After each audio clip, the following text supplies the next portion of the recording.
반갑습니다. 오늘은 이사야 34장 1절에서 17절의 말씀을 우리가 함께 나누겠습니다. 말씀을 봉독하겠습니다. 민족들아 가까이 와서 들어라. 백성들아 귀를 기울여라. 땅과 거기에 가득한 것들아, 세상과 그 안에서 사는 모든 것들아, 들어라. 주님께서 모든 민족에게 진노하시고 그들의 모든 군대에게 분노하셔서 그들을 진멸시키려고 하신다. 그들이 살해당하도록 버려두시기로 작정하셨다. 죽은 자들이 내동댕이 쳐져서 그 시체들에서는 악취가 솟아오르며 홍수처럼 흐르는 피에 산들이 무너져 내릴 것이다. 해와 달과 별들이 떨어져서 가루가 되고 하늘은 마치 두루마리처럼 말릴 것이다. 포도나무의 잎이 말라 떨어지듯이 무화과나무의 잎이 말라 떨어지듯이 하늘에 있는 별들이 떨어질 것이다. 나의 칼이 하늘에서 흡족하게 마셨으니 그 칼이 이제 에돔을 칠 것이다. 내가 나의 칼에게 에돔을 심판하여 진멸시키라고 명하였다. 재물을 잡은 주님의 칼이 어린 양과 염소의 피에 흥건히 젖고 순양의 콩밭에서 나온 기름이 그 칼에 엉겨 붙듯이 주님의 칼이 그들의 피에 흥건히 젖고 그 기름이 그 칼에 엉겨 붙었다. 주님께서 보스라에서 그 백성을 희생제물로 잡으시고 에돔 땅에서 그 백성을 크게 살육하신 것이다. 백성이 들소처럼 쓰러질 것이다. 송아지와 황소처럼 쓰러질 것이다. 땅이 핏빛으로 물들고 흙이 기름에 엉길 것이다. 이때가 바로 주님께서 복수하시는 날이니 시온을 구하여 주시고 대적을 파멸시키시는 해, 보상하여 주시는 해이다. 에돔의 강들이 역청으로 변하고 흙이 유황으로 변하고 온 땅이 역청처럼 타오를 것이다. 그 불이 밤낮으로 꺼지지 않고 타서 그 연기가 끊임없이 치솟으며 에돔은 영원토록 황폐하여 영원히 그리로 지나가는 사람이 없을 것이다. 펠리컨과 고슴도치가 그 땅을 차지하겠고 부엉이와 까마귀가 거기에서 자리를 잡을 것이다. 주님께서 에돔을 혼돈의 줄과 황무의 추로 제실 터이니 에돔을 창조 전처럼 황무하게 하실 것이다. 거기에는 나라를 세울 통치자들이 없을 것이며 백성을 다스릴 지도자도 없을 것이다. 궁궐이 있던 곳마다 가시나무가 돋아나고 그 요새에는 쐐기풀과 엉겅퀴만 무성할 것이다. 그곳은 승냥이 떼의 굴이 되고 타조들의 집이 될 것이다. 거기에서는 들짐승들이 이리떼와 만나고 순념소가 소리를 내어 서로를 찾을 것이다. 밤짐승이 거기에서 머물러 쉴 곳을 찾을 것이다. 부엉이가 집을 만들어 거기에 깃들고 그 알을 낳아 까서 제 몸으로 그늘을 만들어 덮을 것이다. 솔개들도 제 짝과 함께 그리로 모일 것이다. 주님의 책을 자세히 읽어보아라. 이 짐승들 가운데서 어느 것 하나 빠지는 것이 없겠고 하나도 그 짝이 없는 짐승은 없을 것이다. 주님께서 친히 입을 열어 그렇게 되라고 명하셨고 주님의 영이 친히 그 짐승들을 모으실 것이기 때문이다. 주님께서 친히 그 짐승들에게 땅을 나누어 주시고 손수 줄을 그어서 그렇게 나누어 주실 것이나 그 짐승들이 영원히 그 땅을 차지할 것이며 세세토록 거기에서 살 것이다. 아멘. 오늘의 예언은 그동안 역사적으로 남유다를 공격했던 아시리아에 대한 심판 예언을 넘어서서 열방을 향한 심판 예언의 말씀이 나오고 있습니다. 열방을 향한 심판의 상징으로 에돔이 나옵니다. 여기서 에돔은 하나님의 교회를 핍박하는 상징으로 나옵니다. 역사적으로 에돔은 이스라엘과 원래 형제 국가였습니다. 야곱의 형 에서의 후손들의 국가가 바로 에돔입니다. 그러나 이스라엘이 출애굽을 하여 가나안 땅으로 들어갈 때 에돔의 지역을 지나가려고 했으나 그 땅을 통과하지 못하게 했고 또 그 이후에도 에돔은 여러 차례 이스라엘을 괴롭히면서 또 공격한 적이 있습니다. 그래서 하나님께서는 이 에돔을 상징적으로 언급하면서 세상 나라들의 심판을 선언하고 계십니다. 말씀으로 들어가면 이 이사야는 이제는 민족들에 대해서 선포하면서 하나님의 심판이 있을 것을 말하고 있습니다. 민족들아 가까이 와서 들어라. 백성들아 귀를 기울여라. 땅과 거기에 가득한 것들아 세상과 그 안에서 사는 모든 것들아 들어라 라고 얘기를 하면서 하나님의 심판이 있음을 말하고 있습니다.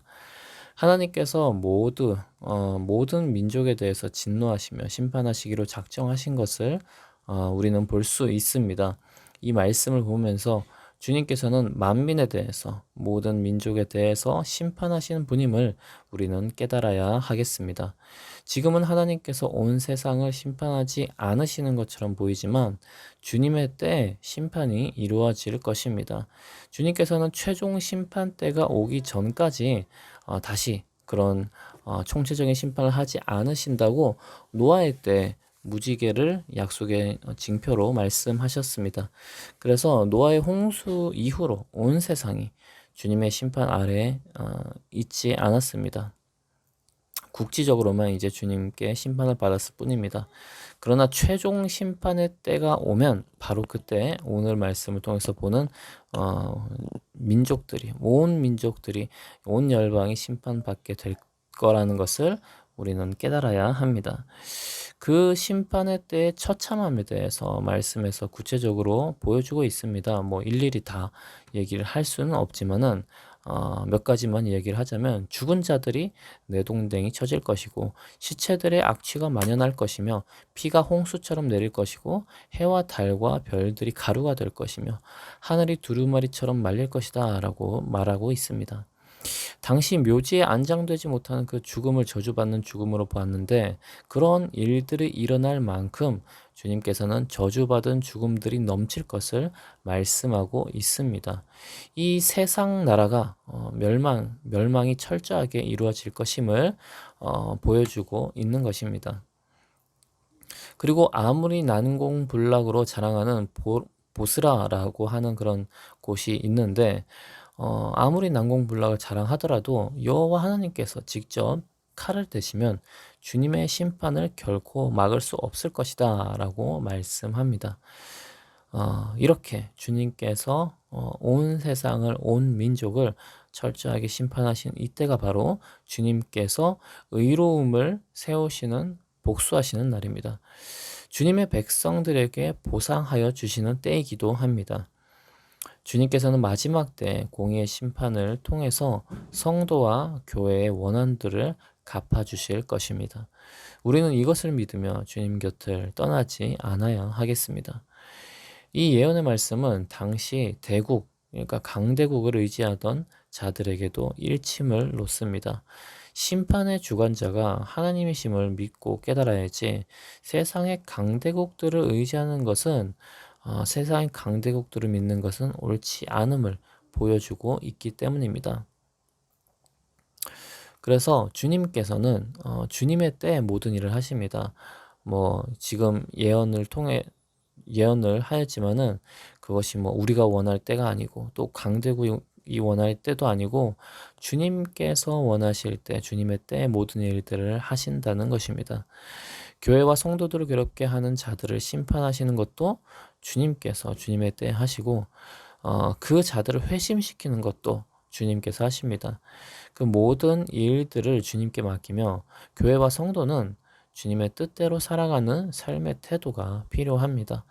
우리는 주님께서 맡겨주신 복음을 굳게 믿고 우리에게 맡겨진 사명을 충실하게 감당하면서 우리에게 주어진 사람들과 공동체를 사랑하고 섬기며 살아가면 그것으로 족한 것입니다. 그것만 하기에도 사실 시간이 빠듯합니다. 그러므로 주님께서 일하심을 믿고 우리에게 주신 일들에 우리는 충성을 해야 하겠습니다. 말씀에서는 계속해서 이제 에돔의 심판의 철저함에 대해서 예언이 이루어지고 있는데 세상 나라들이 완전히 황무하게 될 것을 말씀하십니다.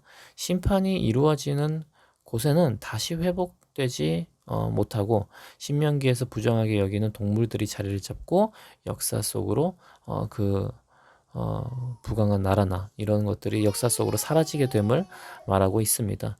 그래서 궁궐에서도 이제 가시나무가 돋고 궁궐에 이제 사람이 거기를 이제 거주하는 것이 아니라 들짐승들이 궁궐에 거주하게 될 것이라고 말하고 있습니다.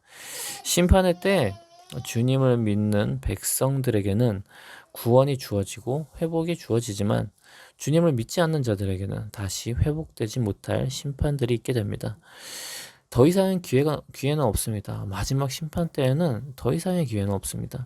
그때는 영원한 멸망이요, 영원한 황폐함이 그때 이루어질 것입니다.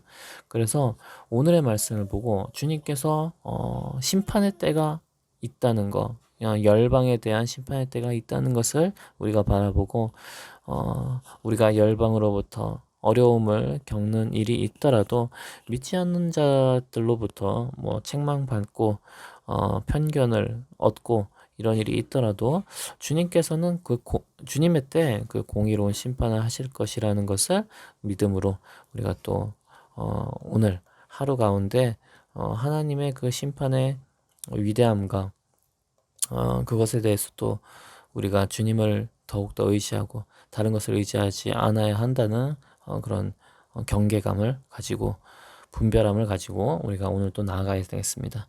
함께 기도하겠습니다. 하나님 아버지 감사합니다. 아버지 주님께서 공의로우신 심판자이심을 주님께서 오늘 말씀하셨습니다.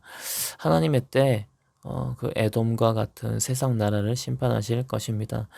이 교회와 성도들을 박해하는 그 세상 나라들을 심판하실 것입니다. 주님께서 우리를 보호하시고 심판하신다는 것을 우리가 더욱더 굳게 믿고 주님의 뜻대로 살아가는데 두려움이 없게, 걱정이 없게 주님 인도하여 주시옵소서. 주님의 성령으로 더욱더 충만함으로 오늘 우리에게 맡겨진 사랑과 섬김, 그 모든 것들을 감당할 수 있도록 주님 인도하여 주시옵소서. 감사드리며 예수님의 이름으로 기도합니다. 아멘.